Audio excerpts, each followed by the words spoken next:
Welcome to स्कूलरिटी point. आप सभी का स्वागत है आपके अपने यूट्यूब चैनल स्कूलरिटी पॉइंट में। मैं सिम शुक्ला दोस्तों आप सभी का स्वागत करता हूं। और आज की वीडियो में हम जानेंगे कि भूगोल विषय को कैसे समझते हैं। साथ ही अगर बीए में हमने भूगोल लिया है या आपने भूगोल लिया है तो उसके क्या फ़ायदे हो सकते हैं और उससे दैनिक जीवन में क्या क्या फ़ायदे हो सकते हैं आपके। साथ ही जियोग्राफी पढ़ने का सटीक तरीका क्या होता है। आखिरकार ज्योग्राफी को लेकर के विद्वानों में मतभेद ये है कि ये एक साइंस का सब्जेक्ट है या फिर एक ह्यूमैनिटी का सब्जेक्ट है। इन सभी बातों पर चर्चा करेंगे दोस्तों। आए चलते हैं, मुझसे पहले जान लेंगे कि भूगोल शब्द का अर्थ क्या होता है, यानी मीनिंग ऑफ जियोग्राफी वर्ड्स। तो इसका हम समझेंगे कि इसकी मीनिंग क्या होती है एंड डेफिनेशंस की ओर चर्चा करेंगे। और डेफिनेशंस में हम बहुत सारे विद्वानों के माध्यम से दिखाएंगे कि किस प्रकार से किस विद्वान ने भूगोल की परिभाषा दी है। ओके, आइए समझते हैं हम थोड़ा। दोस्तों, जैसा कि आपको पता होगा जो भूगोल है उसको अंग्रेजी में ज्योग्राफी बोलते हैं। तो ज्योग्राफी क्यों बोलते हैं, क्योंकि ये जो है दो शब्दों से मिलकर के बना है, पहला जियो और ग्राफी। अब कभी कभी ये बात बताई है फ्रीमैन एंड डॉप ने। ये बात जो बताई मैं बता रहा हूँ ये फ्रीमैन एंड डॉप के अकॉर्डिंग बता रहा हूँ। हालांकि किसी बुक में आपको मिल जाएगा कि जी और ग्राफो, इससे भूगोल मतलब ज्योग्राफी शब्द की उत्पत्ति हुई है। और ज्योग्राफी का हिंदी रूपांतरण क्या है, तो ज्योग्राफी का हिंदी रूपांतरण है आपका भूगोल। ठीक है, ज्योग्राफी का हिंदी रूपांतरण क्या है, भूगोल। और जब भूगोल को हम पढ़ेंगे, अभी तो भूगोल जो है संस्कृत भाषा के दो धातुओं से मिलकर के बना है, भू और गोल से। ठीक, अभी उसको भी समझेंगे। तो जियो मीन्स होता है अर्थ यानी पृथ्वी, और ग्राफी मीन्स होता है डिस्क्रिप्शन यानी विवरण या फिर वर्णन करना किसी चीज का। ठीक, तो जिस विषय में हम पृथ्वी का वर्णन करते हैं, मतलब पृथ्वी के बारे में चर्चा करते हैं, उसी भूगोल मतलब उसी विषय को हम क्या कहते हैं, भूगोल कहते हैं, यानी ज्योग्राफी कहते हैं। ठीक, मतलब ये कहीं कहीं पे आपको मिलेगा लिखा हुआ।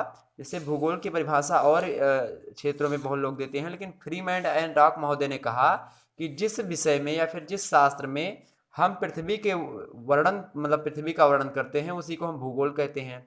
एक सिंपल भाषा में अगर भूगोल की परिभाषा कहना हो तो भूगोल पृथ्वी तल और उसके निवासियों का विज्ञान है, यानी geography is the science of earth surface and it's habitants. Okay, मतलब पृथ्वी तल, और पृथ्वी तल के अंतर्गत आपकी पृथ्वी तल के अंतर्गत दो तीन चार अवधारणाएं भी शामिल होती हैं। जैसे अगर मैं बात करूं तो जैसे कि पृथ्वी के सौर संबंध था, खगोलीय भूगोल पृथ्वी तल के ही अंतर्गत आते हैं। संसाधन भूगोल, यात्रा भूगोल और मानचित्रण, तो इन सभी पहलुओं को भी चर्चा करते हैं। साथ ही भूगोल की बहुत भी सारी शाखाएं हैं, ऐसा नहीं कि भूगोल एक छोटा सा विषय है, इसकी विषय वस्तु भी बड़ी लंबी है। जैसे भौतिक भूगोल एक होता है, एक मानव भूगोल होता है। भौतिक भूगोल में लगभग 14 जो है उप शाखाएं होती हैं इसकी। भूगणित, भूभौतिकी, खगोलीय भूगोल, कार्टोग्राफी, भू आकृति विज्ञान, जलवायु विज्ञान, समुद्र विज्ञान, जल विज्ञान, हिमनद भूगोल। इस प्रकार से बहुत सारे भूगोल हैं जो कि शामिल है। इसमें मृदा भूगोल भी शामिल होता है, पारिस्थितिकी है, स्वास्थ्य भूगोल, मिश्र भौतिक भूगोल है। जैव भूगोल भी इसमें आता है भौतिक भूगोल में, जिसके अंतर्गत हम दो भागों में जैव को बांट देते हैं, वनस्पति भूगोल और जंतु भूगोल। ठीक, इसी प्रकार से मानव भूगोल की बहुत सारी उपशाखाएं हैं। जैसे कि रीजनल ज्योग्राफी हो गया, मानव भूगोल की एक उपशाखा है। सेटलमेंट ज्योग्राफी हो गया, जिसके अंतर्गत ग्रामीण भूगोल पढ़ते हैं और नगरीय भूगोल हम पढ़ते हैं। ठीक, जनसंख्या भूगोल, सांस्कृतिक भूगोल, ऐतिहासिक भूगोल, राजनीतिक भूगोल, सैन्य भूगोल, इन सभी प्रकार के भूगोल का हम अध्ययन करते हैं। उसके बाद में सामाजिक भूगोल, आर्थिक भूगोल, तो सारे उसी पे जो है डिवाइडेड है। जैसे कि किसी चीज़ का जब आंसर लिखते हैं, जब किसी चीज़ के बारे में पूछा आता है टिप्पणी करने के लिए या फिर वर्णन करने के लिए, तो हम लिखते नहीं कि इसका आर्थिक कारण, सामाजिक कारण, राजनीतिक कारण। जैसे आप प्रथम विश्व युद्ध के बारे में पढ़ें तो उसमें आपको दिखाना पड़ेगा कि इसका राजनीतिक कारण क्या था, आर्थिक कारण क्या था, सामाजिक कारण क्या था, या फिर इतिहास के अधिकतर प्रश्नों में ऐसे लिखना होता है। तो वो सारी चीज़ें यहाँ पे आपको समझना बहुत ज़रूरी था। तो भूगोल जो है एक छोटी विषय वस्तु नहीं, बहुत लंबी चौड़ी विषय वस्तु है। हालांकि शुरुआत में हर एक विषय छोटा होता है, लेकिन बाद में चल करके उस विषय की जो विषय वस्तु होती है बढ़ती ही जाती है। ठीक, अन्य विज्ञानों से या फिर, क्योंकि भूगोल जो है वो दो कैटेगरी में मेन रूप से डिवाइड होता है, एक मानव भूगोल, एक भौतिक भूगोल। तो जो भौतिक भूगोल है वो विज्ञान की तरफ आधारित है, मतलब विज्ञान पर आधारित है कुछ कुछ। ठीक, लेकिन जो मतलब मानव भूगोल है, वो मानव भूगोल किस पर है, वो जो है सामाजिक विज्ञान के जो है तौर पे हम पढ़ते हैं, मतलब ह्यूमैनिटी वाला सब्जेक्ट है। और इधर वाला भौतिक भूगोल साइंस पे आधारित है, क्योंकि इसमें हम जो है बहुत सारी भौतिक भूगोल में विचारधाराओं को पढ़ते हैं, साथ ही साथ विचारधाराओं के तदुपरांत हम इसमें जो है तथ्यात्मक रूप से सारी चीज़ें पढ़ते हैं और इसमें कॉन्सेप्ट भी क्लियर करते हैं। ठीक, ये सारी चीज़ें हैं।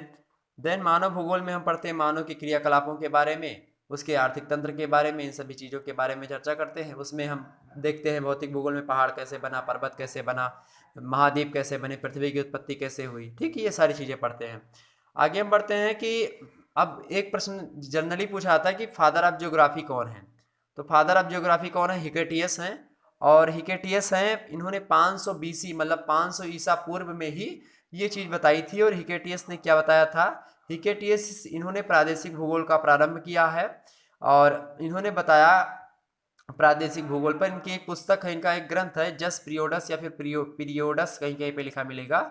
इसमें इन्होंने भौगोलिक वर्णन किया है। इन्होंने पृथ्वी की आकृति चपटी मानी थी और इन्होंने कहा था कि जिसके चारों ओर महासागरों का विस्तार था।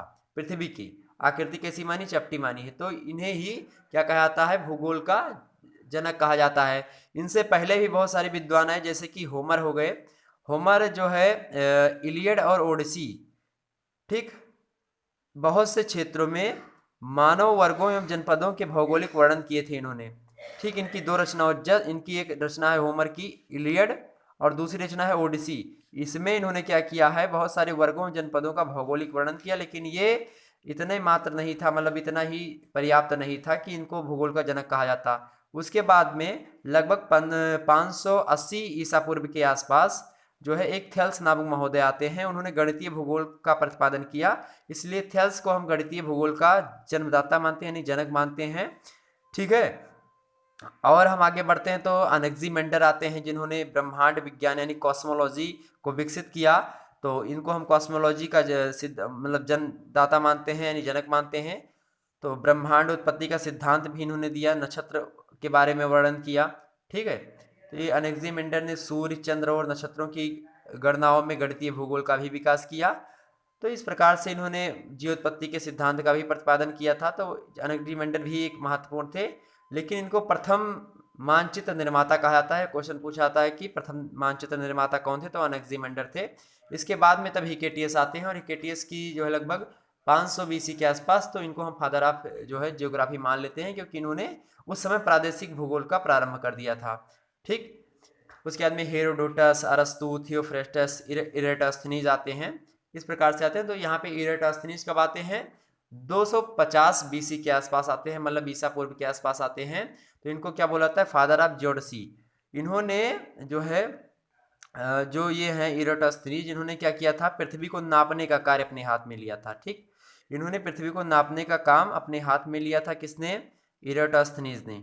ठीक, वो मैं आगे बताऊंगा किन के बीच की दूरी इन्होंने मापी थी। साइने और अलेक्जेंड्रिया के बीच की इन्होंने दूरी मापी थी और सूर्य की किरणों के आधार पर मापी थी। ठीक, पृथ्वी की इन्होंने परिधि की गणना की थी, तो उसमें जो है इन्होंने बताया था कि लगभग 28,000 मील बताई थी पृथ्वी की परिधि को। ठीक, मतलब परिधि मीन्स होता है, इसे ये पृथ्वी है तो इसकी किनारे किनारे की जो लंबाई है, एक बिंदु से चलें और फिर उसी बिंदु की लंबाई तक अगर लंबाई लें तो वही लंबाई क्या होती है? पृथ्वी की परिधि होती है।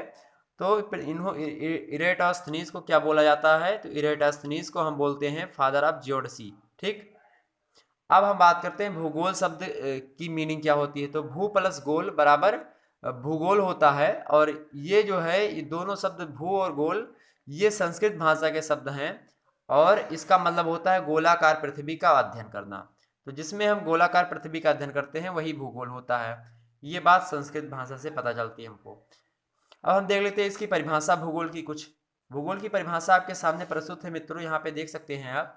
तो पहली परिभाषा स्ट्रैबो के अनुसार कि भूगोल एक ऐसा स्वतंत्र विषय है जिसका उद्देश्य लोगों को विश्व के आकाशीय पिंडों, स्थल, महासागरों, जीव जंतुओं, वनस्पति, फलों तथा भूधरातल के क्षेत्रों में देखी जाने वाली प्रत्येक अन्य वस्तु का ज्ञान प्राप्त करना है। ऐसा मानना है स्ट्रैबो का।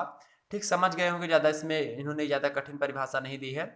नेक्स्ट परिभाषा क्लैडियस टॉलमी। और क्लैडियस टॉलमी के अकॉर्डिंग परिभाषा देखें ज्योग्राफी की, तो वो इन्होंने दिया कि भूगोल, इन्होंने कहा कि भूगोल पृथ्वी की झलक को स्वर्ग में देखने वाला क्या है? आभामय विज्ञान है। तो पृथ्वी की झलक को स्वर्ग में देखने वाला विज्ञान यानी आभामय विज्ञान कौन है? तो भूगोल है। ठीक, नेक्स्ट परिभाषा कार्ल रिटर के अकॉर्डिंग है। कार्ल रिटर महोदय कहते हैं भूगोल की परिभाषा देते हुए कि भूगोल वह विज्ञान है जिसमें पृथ्वी को स्वतंत्र ग्रह के रूप में मान्यता देते हुए उसके समस्त लक्षणों को, उनकी समस्त घटनाओं को, उसके अंतः संबंध का भी अध्ययन करते हैं, तो उसी को हम भूगोल कहते हैं। यह मानना है कार्ल रिटर का। देन आर्थर होम्स के अकॉर्डिंग अगर देखें हम भूगोल की परिभाषा, तो इन्होंने कहा कि भूगोल में पृथ्वी के उस भाग का अध्ययन किया जाता है जो मानव के रहने का स्थान है, जिस पर हम रहते हैं। ठीक, तो आर्थर होम्स की परिभाषा ये थी। साथ ही साथ जो है एक विद्वान पृथ्वी जो है भूगोल जो है, एक मैंने परिभाषा शुरुआत में ही आपको बताई थी कि जो भूगोल होता है वो पृथ्वी तल और उसके निवासियों का विज्ञान है। तो ये सबसे सूटेबल परिभाषा है। आगे चल कर के इसमें बहुत सारे तथ्य शामिल होंगे, तो इस प्रकार से परिभाषा चेंज होती चली जाती है। तो अब हम बात करते हैं थोड़ा बहुत, आपने देखा होगा भूगोल की परिभाषा समझा और भूगोल शब्द का अर्थ समझा। अब हम बात करते हैं थोड़ा भारत के संदर्भ में कि जो है बीए सेकंड ईयर में आपको भारत के बारे में पूछा जाता है, तो उसमें भी थोड़ा हम देख लेते हैं। हालांकि अगले वीडियो में हम समझेंगे कि भूगोल में भारत का क्या योगदान, मतलब भारतीय भूगोल का क्या योगदान है और भारतीय विचारकों ने किस प्रकार से भूगोल में जो है रुचि रखी और भूगोल को किस प्रकार से बढ़ावा दिया। और साथ ही बहुत सारे हैं, जैसे थर्ड ईयर जब आप पढ़ेंगे तो उसमें आपको एक पढ़ना होगा कि भौगोलिक विचारधारा प्रथम प्रश्न पत्र। तो भौगोलिक विचारधारा के अंतर्गत आप पढ़ते हैं जो है उसमें बहुत सारे विद्वान आएंगे कि रोमन भूगोलवेत्ताओं का योगदान क्या रहा, फ्रांसीसी भूगोलवेत्ताओं का क्या योगदान रहा। ठीक इसी प्रकार से जितने भी भारतीय भूगोलवेत्ताओं का क्या योगदान रहा, इस प्रकार से तमाम सारे भूगोलवेत्ताओं का क्या क्या योगदान रहा है, उन सभी बातों पर चर्चा करेंगे। और एक बार मैं फर्स्ट ईयर अगर बीए का सिलेबस आपको बताना चाहूँ तो फर्स्ट ईयर में आप जो है 2 पेपर होता है फर्स्ट ईयर में, बीए फर्स्ट ईयर में। पहला होता है भौतिक भूगोल, दूसरा होता है मानव भूगोल। जब हम सेकेंड ईयर में जाते हैं सेकेंड ईयर में 2 पार्ट, सेकेंड ईयर में भी 2 पेपर होते हैं। और सेकेंड ईयर में आपका जो पहला पेपर होता है वो होता है आर्थिक भूगोल का, और जो दूसरा पेपर होता है वो होता है इंडियन ज्योग्राफी यानी भारत का भूगोल का, भारत के भूगोल का। ठीक, और जब आप थर्ड ईयर में जाते हैं तो उसमें 3 पेपर होते हैं। पहला पेपर आपका होता है भौगोलिक विचारधारा, दूसरा पेपर होता है आपका पर्यावरणीय विचारधारा, मतलब पर्यावरण से संबंधित, ठीक, इन्वायरमेंटल स्टडीज, पर्यावरणीय अध्ययन, सेकंड पेपर। और थर्ड पेपर जो होता है उसमें 3 जो है कैटेगरी होती है, उन तीनों में से आप कोई भी चूज कर सकते हैं या फिर जो आपके यूनिवर्सिटी में अवेलेबल हो कॉलेज में वहाँ से होता है। जैसे कि एक होता है दक्षिण पूर्व एशिया, एक होता है दक्षिण पश्चिम एशिया, और एक होता है सुदूर पूर्व एशिया यानी फारेस्ट एशिया। तो ये 3 पेपर होते हैं। तो कहीं पे सुदूर पूर्व एशिया है, कहीं पे जो है आपका जो है सुदूर पूर्व, कहीं पे दक्षिण पूर्व एशिया है, कहीं पे दक्षिण पश्चिम एशिया है। तो इस प्रकार से आपका पेपर डिवाइड होता है।